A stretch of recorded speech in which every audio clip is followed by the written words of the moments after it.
We would like to thank our sponsor, Island Savings. Island Savings, a division of member-owned cooperative First West Credit Union, provides banking, borrowing, and investment services for residents and businesses across Vancouver Island and the Southern Gulf Islands. Island Savings brings innovative products, an extensive branch network, and local decision-making to the banking experience. Hello, everyone, and welcome to another episode of Business Matters presented by Island Savings, a division of First West Credit Union, where we delve into stories and insights of leaders and change makers in our community. I'm your host, Rob Capello, and today we're joined by Bailey Martin, the Executive Director at Parkinson Wellness Projects, an organization that's dedicated to enhancing the lives of those affected by Parkinson's disease through physical exercise and community. We'll dive into what that is and what you guys do. So Bailey, thank you so much for joining me today. Thanks for having me. I'm happy to be here. No problem. So Bailey, I'd love to start off by just hearing a little bit about your journey. So I'm curious what led you to sort of the role that you're in now, like what brought you to Victoria and the role as executive director right now. So I was, as we were just chatting about before we went on air, I was born and raised in Kamloops. I've lived on the island for about 19 years now, and my background is in athletic and exercise therapy. So I went to Camosun and got a Bachelor of Athletic and Exercise Therapy. I'm also a clinical exercise physiologist. But in my education, one of my clinical practicums was at a private neuro rehab clinic. And I just really fell in love with that practice. And I was fortunate enough after I graduated, I was offered a job at that clinic. And so I worked one-on-one with people with all sorts of neurological conditions, including Parkinson's disease. And I was with that clinic for a little over 5 years, and then moved to Parkinson Wellness Projects as the program and education manager. So really focusing on the exercise component of how the benefits for Parkinson's disease and getting the programs up and running after COVID and well, it was during COVID. So getting those programs up on Zoom and helping people as much as we could during that tough period. And then from there, we really expanded over the past few years, and it just kind of, took off from there. Interesting. So what from an education perspective, then what drove you to that field? Like, was there something connection that happened in high school? Like what because it's funny because nowadays kids are like, I don't know what I want to be when I grow up, right? And they're 19, 20 years old. But back, like, what drove you to that in that direction originally? Well, I was definitely one of those kids. I had no idea what I wanted to do when I grew up. I don't know if I still don't really know, but Yeah. I've always been active. Like, I've always played sports recreationally, and been interested in the human body and exercise and physical activity. So it seems like that was a natural fit for me. And when I got into the clinical practice of neuro rehab, I was so inspired by the dedication and effort our clients put into every session that they came to. And I had some great experiences with football teams and soccer teams, but there's only so many ankles I can tape. So I just felt really drawn to the neuro population. Interesting. You mentioned you're, I think, born and raised in Kamloops, and I said before we jumped on air that I was as well. But Island is home for you now. But I'm curious, like, I always find that our past obviously shapes our future and where we are today. So is there anything that sort of, was it the athletic side or anything sort of growing up in Kamloops or high school there that you see looking back now that maybe influenced your path? Was there anything, or was it more when you kind of left Kamloops that you kind of started exploring that? I think it was more after I left. Like, when I finished high school, I did a lot of traveling, and went to Australia for a year. I lived in the Cayman Islands for a couple of years, and just sort of was on this path of exploring as much as I could, and really didn't know what I wanted to do. And then I actually ended up in Victoria because in 2004, Hurricane Ivan destroyed the Cayman Islands and destroyed my home and destroyed my place of work. So Wow. Kind of a long story. I ended up on Vancouver Island.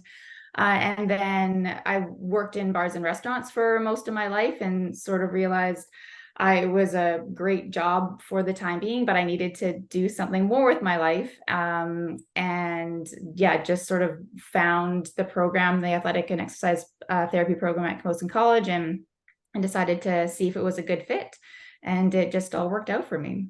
That's excellent. So you touched a little bit about Parkinson Wellness Projects and what you guys do. Can we dive a little bit deeper for people that are not familiar with it? Like, maybe just talk a little bit about, what your guys' role is, what you're aiming to achieve, just a little bit more. If we can dive a little bit deeper, and then we'll kind of explore that a little bit more.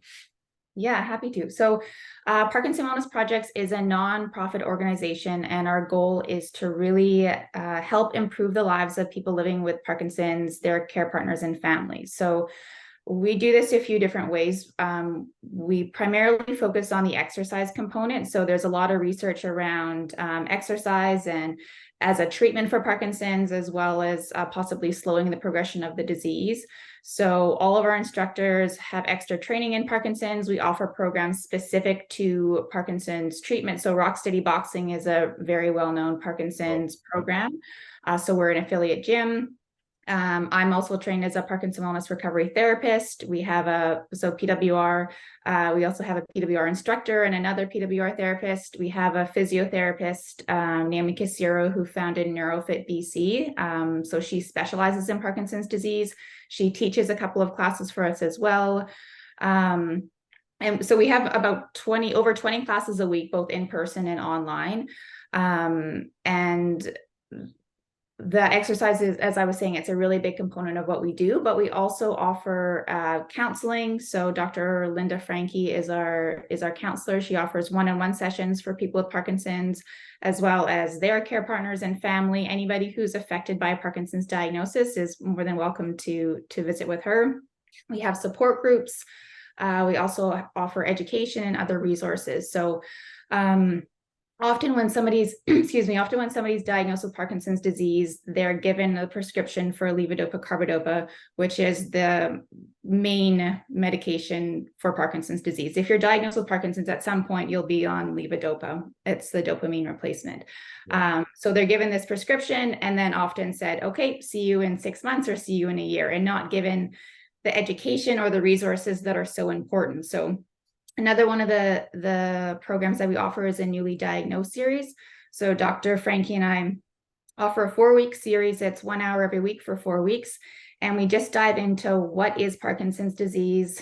We touch a little bit on medication. We touch a little bit on exercise. And then we go into emotional changes in dealing with the reality of a Parkinson's diagnosis, and really how to live a full, meaningful life despite a Parkinson's diagnosis.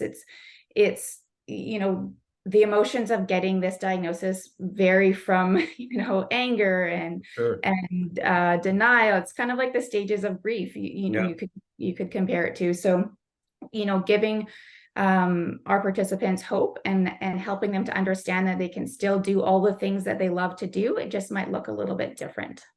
Interesting. And is it, you guys offer so many services along, for support when it comes to Parkinson's. Is it typical? Like, do I find associations like you guys are in other communities? Because I don't know of any, but not that I've gone and searched for it, but are there other ones in other communities as well?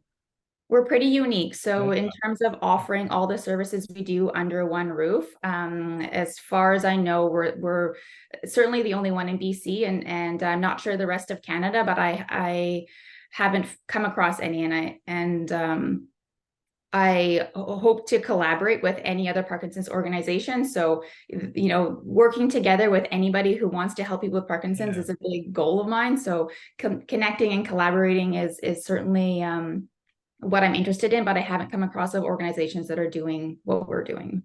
Interesting. Do you have a personal connection at all or story with Parkinson's disease, or not? Like, there's nothing that's in your life that's happened in family or anything? No, I don't have any family members with Parkinson's, and before I got into this, I didn't have any friends. I could say now I have a few hundred friends of Parkinson's disease, but no personal connection before I got into this work. Interesting. And I know we're not asking to share names and stuff, but more on, can you share stories about like the impact you guys have had on community or individuals, like what, or both, right? Because I think that, I have friends that have Parkinson's, and they've lived fairly normal quote unquote lives, but it's not easy for sure. I know, but so what's the impact you're making to people with Parkinson's or family or community doing what you guys do? Yeah, and I'll never take away from the struggle that people have with Parkinson's disease. And I'm not trying to say that I'm not trying to diminish how hard it is to have this disease. But I've seen so many positive changes, and that's one of my, like, the best parts of my job is going into our center and talking to people and seeing the results of coming day after day, week after week, month after month, is that you can make positive changes. And even though Parkinson's is a degenerative disease, you can still get healthier. So Right. a lot of people that have started coming to our gym have told me that they're in the best shape of their lives. They came in with a walker or maybe in a wheelchair, and now they're walking with no gait aid, and they can get on and off the floor when before they couldn't, or they couldn't get out of a chair, and now they're able to do so. So there's so many people that have told me and that I've seen that have made such huge changes in their lives. And I've had a couple people tell me that Parkinson Wellness Projects has saved their life. So it's a pretty great place to be, to hear those sorts of comments. And it's why you do what you do, like Exactly. Yeah. that, right? So I'm curious from the other side, from so you're in a leadership role right now, right, in a nonprofit, and I'm sure nonprofits in general, lots of ups and downs, especially through the pandemic, but even when there's not a pandemic, right? So what are some of the challenges that maybe you faced recently or over the time that you can speak of? And I'm curious more on the other side is, how do you overcome them? Do you work with your team? Like, how do you overcome the challenges? Because I'm sure you're throwing challenges every day when it comes to, what you're dealing with when it comes to Parkinson, but then just being a nonprofit, right? So yeah, so I'm fortunate to work with a really great team. We have a small but mighty staff. So there's only 5 of us as full-time, a few full-time and a few part-time staff. And then we have, oh gosh, maybe 9 or 10 contractors, and the contractors are our own instructors. So in terms of dealing with adversity or different challenges that are thrown our way, it's really about a lot of teamwork, working together, and communicating with the board, with the participants. It's important that we're meeting the needs of our participants. So a lot of I'm always going to welcome feedback. If there's classes that I've started that are only having 2 or 3 people join them, okay, well, why is that? Like, how can we make this better? How can we get people joining? Is it the instructor? Is it the time? Is it the program itself? Is it the location? So just trying to figure out how we can meet the needs of those participants. One of the biggest challenges is funding as a nonprofit. So we rely 100% on donations and community grants. We don't charge for any of our services. So the assessments, the counseling, the support groups, all the exercise classes, there's no charge for anything. So getting enough funding to keep our programs going and be sustainable for the future is for sure the biggest challenge that I come across, or that I'm working towards every single day. So actually right now, yesterday, we started our match campaign. It's our first ever match campaign. So we're trying to raise $100,000. We were fortunate that we have donors that put up $50,000. So any dollar that's donated is matched up to 100,000. So, and we have a couple of big events, the Douglas Mile in May. It's the Victoria Day Parade. We do a walk at the beginning of the parade to try to raise funds. And then other campaigns throughout the year. But, for sure, fundraising is the biggest challenge, and just helping people to understand how impactful our services are for not only for the participants, but for their family members and the healthcare system and healthcare teams. It's a big part of what I do, or what we do. So are you looking for strictly monetary donations, or do you access, or do you look for volunteers as well? Is there a volunteer group, or is it sort of run, because it's so specialized, it's sort of run by the team, and really the best way for people to support is to donate? The best way for people to support is to donate. We have a board Okay. they're all volunteers, and we do have volunteers that help out with the classes and in our main office area. But it's mostly run by our small staff, and then by a few volunteers. So what's the goal for you? Like, what, if you can look ahead a little bit, you mentioned some of the things you guys are planning right now and doing for fundraising and so forth, but what's the vision 12, 18 months down the road? Are there projects coming? Like, where do you want to see? Where do you want to grow? Are you excited? You know, would you love to see a sister office in another location somewhere? Like, where's the vision for you? Well, I hear Kelowna's a pretty nice place, so a center there. Yeah, down the road, when talking years from now, I would love, Parkinson Wellness Projects to expand and have sister locations all across the country. Right now, I want to focus on Vancouver Island, the Greater Victoria area. So, Parkinson's disease is now the fastest growing neurological disease in the world. There's over 100,000 Canadians with Parkinson's, and that number is expected to double by 2031. So my goal is for everybody on Vancouver Island who is diagnosed with Parkinson's disease to be a part of our program. So when they're diagnosed, right away, they're referred to us. Oh, here's Parkinson Wellness Projects, connect with them. They have all the resources and education that you need. So I want to make sure that these folks that are diagnosed have a direction right away. They have the support and the resources that they need, and they're not waiting that year, 8 months for their next neurologist appointment, and they have a plan going forward right away. Interesting. I'm sure that what the work you do is, you mentioned the satisfying side, but it must be a struggle as well, right? Like, mentally, to see what you see every day. So how do you balance that? Like, where do we find you outside of work? Like, how do you balance the hobbies and interests to kind of keep, because I'm sure, like I said, you probably take a lot home with you because of it. So how do you balance that?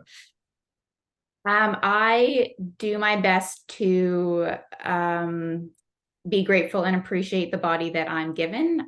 So I wouldn't say I love to run, but I will run. So I love pushing myself. So, and trying new things. I recently picked up triathlons. So and I've never swam or had one in my adult life. So, it was a very big learning curve, but I did. I've done a couple of half Ironmans.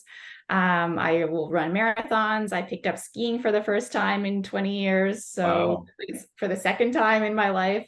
So yeah, I'm always sort of out there trying to be physically active and do as I say, or say it, not just, put it out there like, okay, make sure you're exercising, be physically active, but actually, listening to that advice and those instructions that I'm telling everybody and being physically active myself. Well, I think that I would assume that, you have, you said you like to run, you've been involved in athletics. And I think that mindset probably must help you day to day, right? Sort of as what you're doing. And I would assume it influences the way you manage and work with people in there, because through athletics, you must see, you're faced with challenges all the time, adversities, and you got to pivot and injuries and all that sort of stuff. So I would assume that mindset has probably helped you in the role that you're in right now.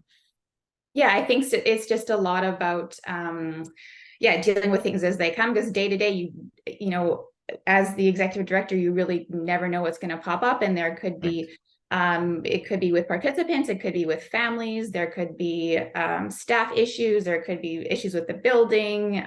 So yeah, just being able to deal with those things as they come up is, helpful at work as it is in life, and exercise and physical activity as well. You mentioned the need for donations is always big for nonprofits, and we're a little bit shout out to our sponsor, Island Savings, who sponsors to bring this podcast and feature business or people in the community. I'm curious if you can speak around like organizations that like them that make a difference in the work that you do, because donations are from individuals, but there's also organizations and businesses to step up in the community to help fund. Can you speak around what that looks like, and some organizations have really stepped up and helped you guys? Yeah, so we've gotten some important community grants. So Harborside Rotary has supported us a couple of years. RBC is one of them. AbbVie is another organization. Victoria Foundation, the Vancouver Foundation. I'm sure I'm missing some, and I apologize. Not to put you on the spot. Those community grants are so important, and really help us be able to sort of look ahead and plan for the future. As we sort of wrap up, is there anything else you'd like to maybe share about Parkinson Wellness Projects? Or you mentioned, some of the matching donation fundraising you're doing right now, or events comes. Is there anything sort of that you want to speak about that, so people that are listening can maybe, if they want to get involved, they can reach out and get involved? Certainly, yeah. So if you're looking for more information or you'd like to donate, just please go to our website. It's parkinsonwellness.ca. There's lots of information there on our resources and programs and services, and there's a big donate button. So we're and really every dollar matters. So it doesn't matter how much you're able to give. We really appreciate any contribution. And just the last thing I want to say is that if you have Parkinson's disease and you're feeling isolated and alone and feeling like you don't have support, we can support you no matter where you are in the province or in the country. So go to our website, reach out. You're not alone. We have hundreds of participants. I think we have over 200 people that regularly attend our exercise classes, and we have over 700 registered participants. So there's so many people like you that were diagnosed and are maybe feeling isolated or alone, or just don't have the hope to get going. But we have the support. We have supports for you, and I really encourage you to reach out. And I think that's a valid point that maybe I should have asked it earlier. You can support people you don't have to be on the island. So it doesn't matter where you are in the province, you can help and support in some way. Correct. Yeah, 100%. To know for sure. Well, Bailey, thank you so much for joining us today and sharing. You guys are, obviously do inspiring work. That's amazing. And, your passion, dedication for people with Parkinson's disease, truly, it is commendable. And thank you for everything you guys do. And to our listeners, Bailey's right. Every little bit helps. You don't have to worry about cutting, massive checks if every little bit that you can do helps, and, encourage people to just learn more and support causes like this, because community is what keeps it going. So thank you so much for everything you do. And thank you for joining me this morning. Thank you very much for having me. Really appreciate it. No problem. Until next time, stay inspired and keep making a difference in our community, and have a great rest of your day. And thank you for tuning into Business Matters. Thank you. Thanks, Bailey. We would like to thank our sponsor, Island Savings. Island Savings, a division of member-owned cooperative First West Credit Union, provides banking, borrowing, and investment services for residents and businesses across Vancouver Island and the Southern Gulf Islands. Island Savings brings innovative products, an extensive branch network, and local decision-making to the banking experience.